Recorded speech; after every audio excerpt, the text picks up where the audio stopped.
Anxiety in dogs is seldom a simple diagnosis. If your dog is nervous, and maybe even somewhat fearful at times, it's wise to look deeply into what may be causing these behavioral issues, and then devise a plan to help your dog become more confident. An anxious dog is an unhappy dog. You can change that by adding consistency and predictability to your dog's life. What is anxiety? In my experience, anxiety is used as a blanket description for anything that the dog does that the owner doesn't like, says Dr. Catherine Haupt, the James Law Professor Emeritus of Behavior Medicine in the Department of Clinical Sciences. Haupt says she almost never diagnoses anxiety by itself. Instead, there is usually something else behind a dog's anxious behavior. You think that cuddly dog of yours is just a happy energy, or that whining is just him wanting a treat.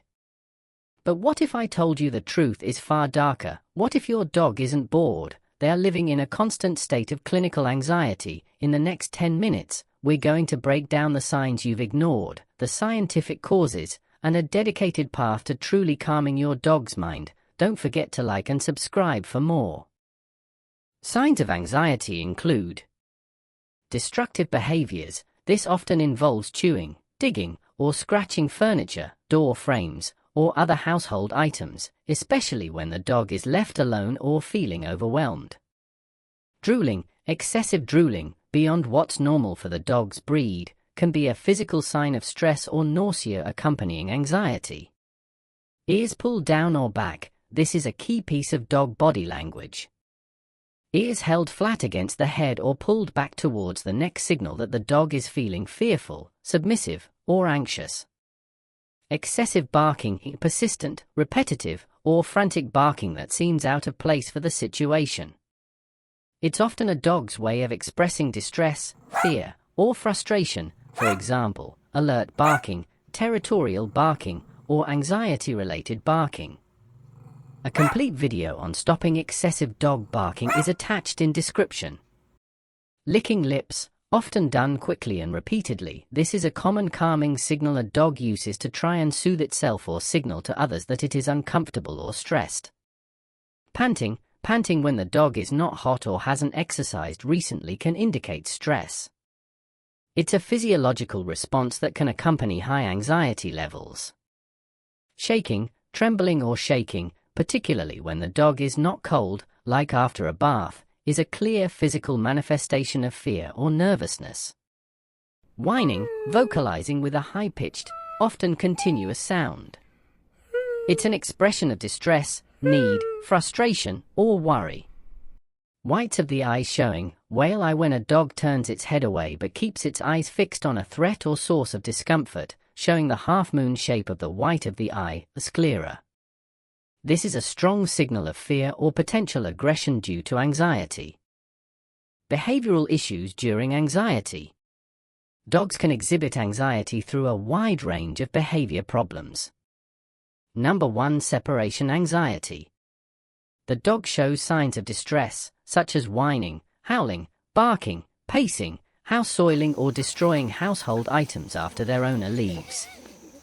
While at home, dogs with separation anxiety often prefer to be in the same room as their owners, and they start becoming stressed when they see their owner preparing to go out. Number 2. Resource guarding. The dog growls, postures, threatens, or actually bites when another dog or a human tries to approach, or when they try to touch something that the dog considers valuable.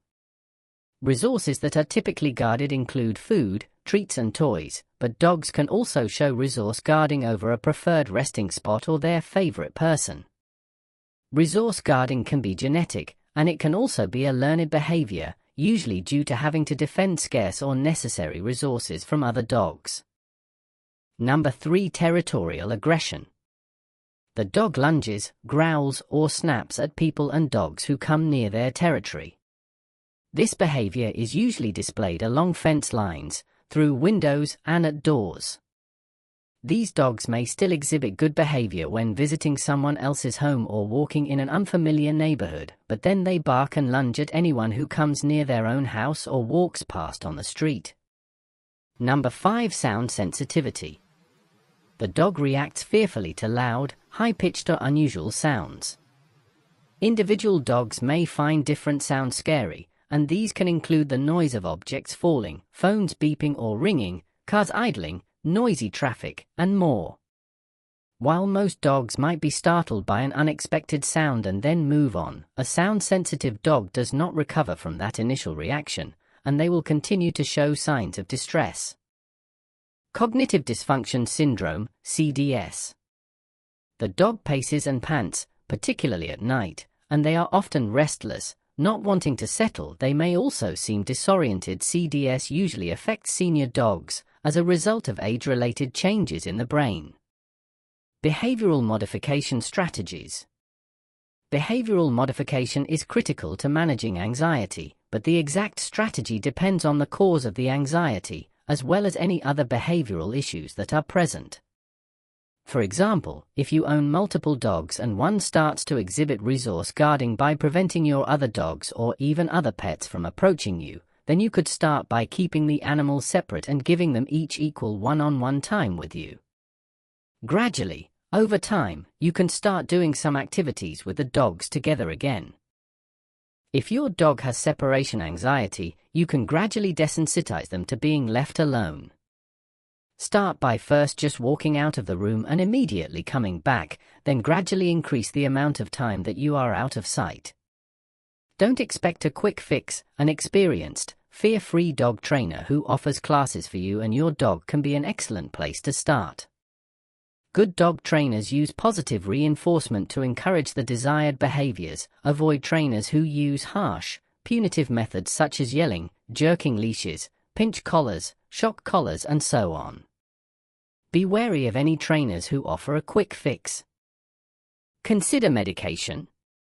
Some of the most common medications for anxiety in dogs include fluoxetine, clomipramine, trazodone, dexmedetomidine. Haupt says that if you think the dog is suffering, if you are suffering, or if your relationship with the dog is suffering, then anti-anxiety medications are a solid option. In her experience, by the time most owners resort to seeing a behaviorist, their dogs need medication. Medications might only be necessary while you're working on behavioral modification strategies, or they may be beneficial for the rest of your dog's life. Rather than picking up an over-the-counter supplement or other remedy from the internet, schedule a visit with your veterinarian. Remember that with or without medications, it is still essential to develop a routine for your dog to help give them a more predictable, happy life. Ease your dog's anxiety at home. What seems to work best is predictability. Haupt says, if dog does X, then Y happens. It sounds simplistic, but it really seems to help dogs know what happens when. For example, simple things like teaching your dog to sit before they get petted or asking them to offer a paw to be wiped off after a walk can give your dog a sense of control. Then they know what comes next after being asked to perform that specific behavior. Stick to a routine. Schedule your dog's meals, walks, playtime and training time so that they know when to expect these activities throughout the day. You can also make rest time part of your regular routine. For example, put your dog in their crate every night while the family eats dinner, then let them back out. Then if you have company over for a meal, your dog will already be used to going to their crate. This creates a safe spot for them inside your home, especially if they are uncertain about the new people. Have a plan for surprises. You also need a plan for when things don't go as expected. Things like holidays and mailmen cause disruption. Haupt says, prepare a plan, such as putting the dog in another room or something similar, to get the dog out of the frightening situation. Be sure your dog is crate trained. Crates can be extremely useful for riding out events that are stressful for your dog. If they are already used to spending time in their crate each day for meals or rest periods, then they will be more comfortable going back into the crate when something potentially upsetting is happening. Have a safe getaway plan in place. If your dog is anxious about being approached by strangers or other dogs while out on walks, plan an evacuation strategy. Teach your dog to do a nose touch to your hand or come to your side on command. Then, when you see a potentially scary situation brewing, you can give your dog the command and provide praise for a job well done. This should help keep your dog distracted while you figure out how to avoid the oncoming trigger. Even something as simple as asking your dog to sit, then lie down, then sit again, can give your dog enough to do to take their mind off the stressful event. Eventually, your dog will learn to look to you for direction when they see a strange person or dog approaching.